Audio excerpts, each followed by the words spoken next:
One of the most entertaining things I've seen is Todd, you telling the story of your former partner saying that y'all had a relationship. He didn't whisper it in a back room. He said it out loud. Bring him here. Say it in front of my wife. No cryptic posts, no vague subs. A direct challenge to an ex-employee who put a bomb under their marriage with one sentence and then dared them to flinch. If you think the Chrisleys run from conflict, you haven't been paying attention. The story starts with an accusation that refuses to die. You've seen the headlines. Years back, an ex-business partner claimed he and Todd had a secret relationship. Explosive, viral, and tailor-made for clicks. Todd's response wasn't delicate. He says he told his attorney, bring him in. We don't do secrets in this house. And he meant it literally. The only place that conversation would happen was in front of Julie. But that wasn't the whole story. Julie made her position clear before anyone else could. She doesn't play the wide-eyed spouse who thinks cheating could never happen. She's blunt. Betrayal can hit anyone who thinks it can't. But knowing that and believing in the person you married aren't the same thing. She says she knows her husband. She also knows their deal breaker. Both of them named infidelity the line they wouldn't cross when they first got engaged. That's why she didn't spiral when the rumor hit. Not because she's naive, because trust for her isn't an Instagram caption, it's a contract. And when the room got quiet, she did something very few people do. She invited the accuser to bring proof within 24 hours directly to her. Not through lawyers, not through a blog, to her face. Her offer was simple and surgical. If you can prove this, I won't file the lawsuit. According to her, the proof never came, and the civil filing didn't stop. But how did it get that far? That answer is messier than a single headline. Here's the twist most people missed. This wasn't just a gossip storm. It was a business war. Todd says the ex-employee wasn't a random staffer. He was trusted at a level that should make you pause. According to Todd, the man was in their will as guardian over their children if something happened to the parents. That's not casual. That's family-level trust. And that's what made what came next feel like a punch you don't see coming. Todd's version of the office confrontation reads like a scene you wish wasn't real. He says attorneys laid out evidence of wrongdoing, his words, not ours, and he snapped. He describes rearing back and slapping the guy in front of counsel. Not a proud moment, not a smart one, but a human one. He says his lawyers dragged him into a conference room and warned him, that's what he wants. He'll sue you for that. Minutes later, the temperature shifted from fury to strategy. They were preparing a federal RICO suit, a monster file Todd says ran thousands of pages. And then another twist surfaced, louder than before. Right as they were gearing up to file, Todd says the ex-employee played what he calls a leverage card, the affair story. According to Todd, the message was clear. If you file, I go public. That's when Julie tapped the table and set the 24-hour clock. Show the proof, and she dropped the suit. The clock ran out. Nothing landed, they say, and the war moved from the office to the courtroom. Courtrooms don't reward chaos, they reward credibility. The family's claim is that prosecutors initially judged the witness unstable and didn't plan to use the affair allegation because it wasn't substantiated. Then, they say, after the defense raised impersonation and stalking behavior tied to that same witness, the other side pulled the affair claim off the shelf. In their telling, it became the gotcha moment, noise that hijacked the narrative while jurors were still trying to untangle financial documents. Remember, this is the Chrisley's account. What's verifiable is that an allegation grabbed headlines and shaped public perception. And once a headline sticks, good luck scraping it off. Here's where they try to turn headlines into homework. The new series promises receipts, not just talking points, documents. They say a website will house filings, exhibits, and records so viewers can read the same pages they're referencing. That's a bold play. It's also a dare to the press. Stop chasing clips. Do the deep dive. You can love them or hate them and still recognize the media math here. Hot soundbites trend. PDFs don't. But the PDFs are where the nuance lives. And the family is betting your curiosity will carry you there. They're also fighting a number that followed them for years, 30 to 36 million. Todd swats it away as a framing trick. Indictment totals equated to losses, which he says the bankers didn't confirm at trial. He points to testimony that one bank avoided worse outcomes because of steps he took. His point isn't that everything was clean. It's that the headline made the math look simple when the ledger wasn't. Complexity doesn't trend. Round numbers do. That's the battle they're playing on two fronts. Court facts versus click culture. But that wasn't the whole story either. Speculation watch. Clearly unverified. Rumors suggest producers are leaning into the affair allegation because controversy converts to views. Reports claim the document's website is a savvy PR move designed to sway the court of public opinion during the show's run. It's been said the witness's credibility is the real fight online, with fans split into two camps that can't be moved by any file link. None of that is confirmed. It's buzz, not proof. But the incentives are obvious. The more combustible the topic, the more oxygen it gets. Back to the family. This isn't just about being right. It's about what vindication means to them. Todd says it plain. He cares how he feels when this is over, not how strangers feel. You might call that defiant. He calls it peace. He doesn't promise the series will flip critics. He says it will give you more information and let you form your own opinion. That's the only promise he's willing to make. The message underneath it is louder than people admit. In their house, truth isn't a vote. It's a mirror. The faith piece is the part that makes critics roll their eyes and makes supporters lean in. Todd positions the family as protected, anointed, the kind of language that triggers people who already don't trust them. That's not accidental. Polarizing lines polarize on purpose. They make you comment, share, argue. And in 2025, conflict is currency. You don't have to like that to admit it's true. The most revealing line, though, didn't come in a sermon. It came in a threat the family says never moved them. If you file, I go public. That's the moment they flip the table. Go public, Julie says, but bring proof and I'll drop the suit. It's a risky demand because it forces clarity. Either you have the evidence or you have a headline.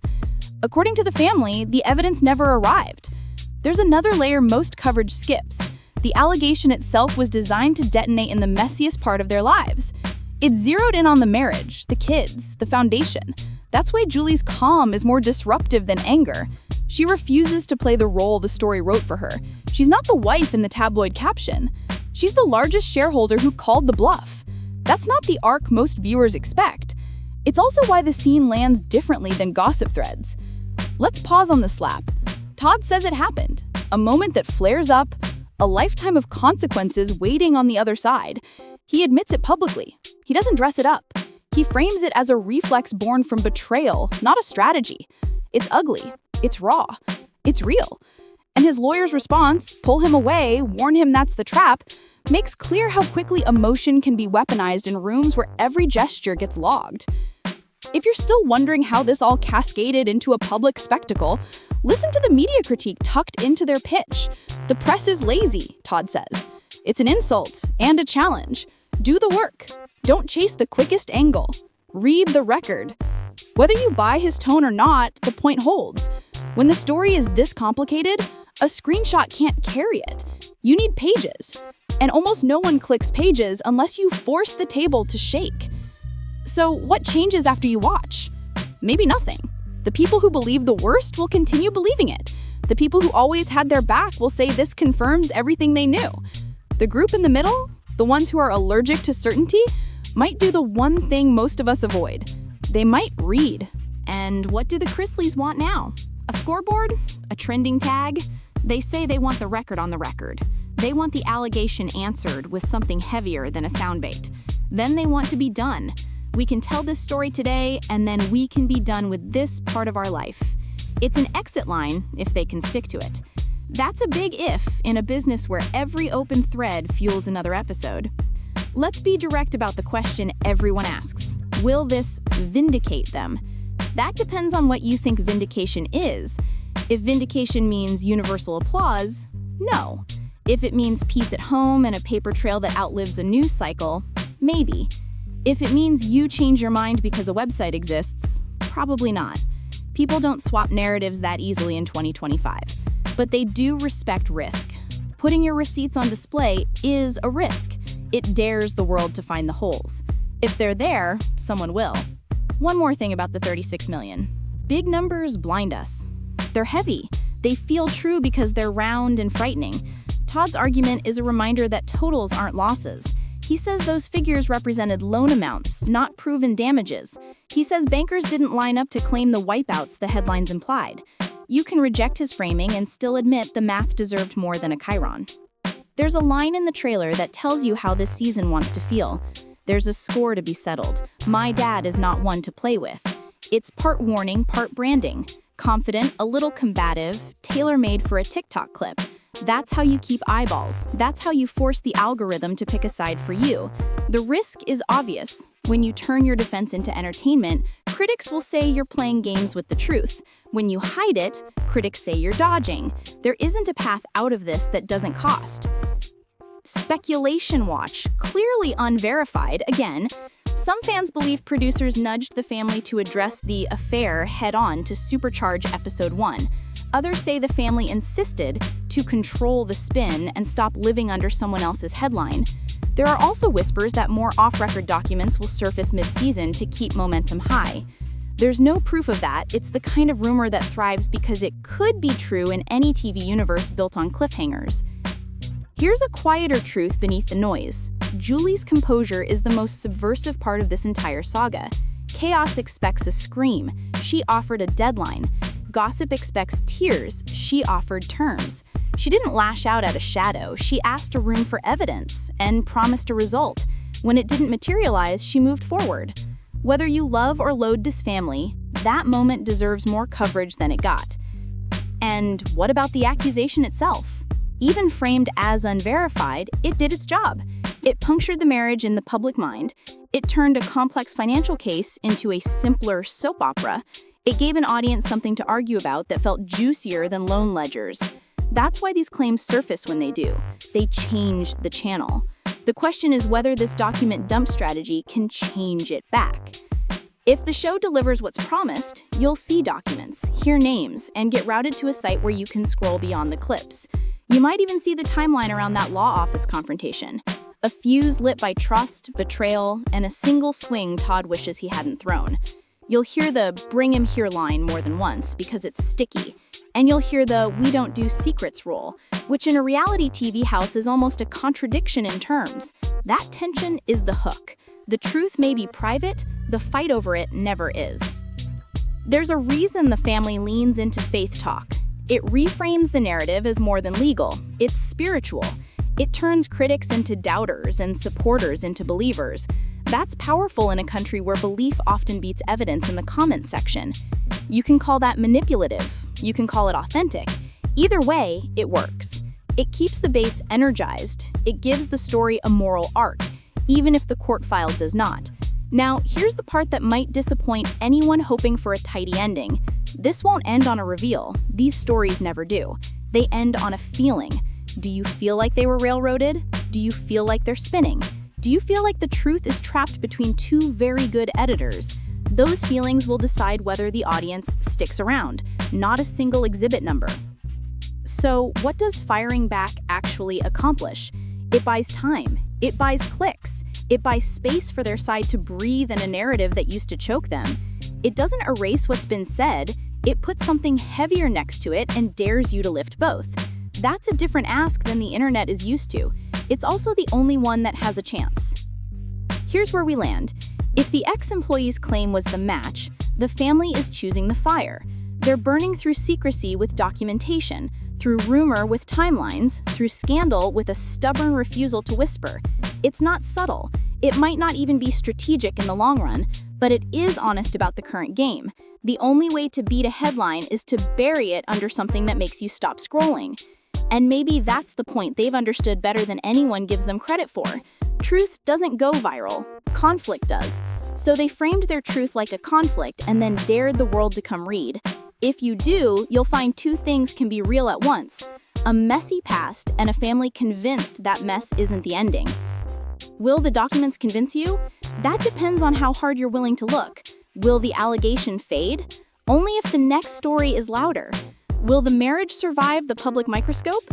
It already did if you believe Julie's calm. She didn't blink, she didn't beg, she called a bluff and went back to work.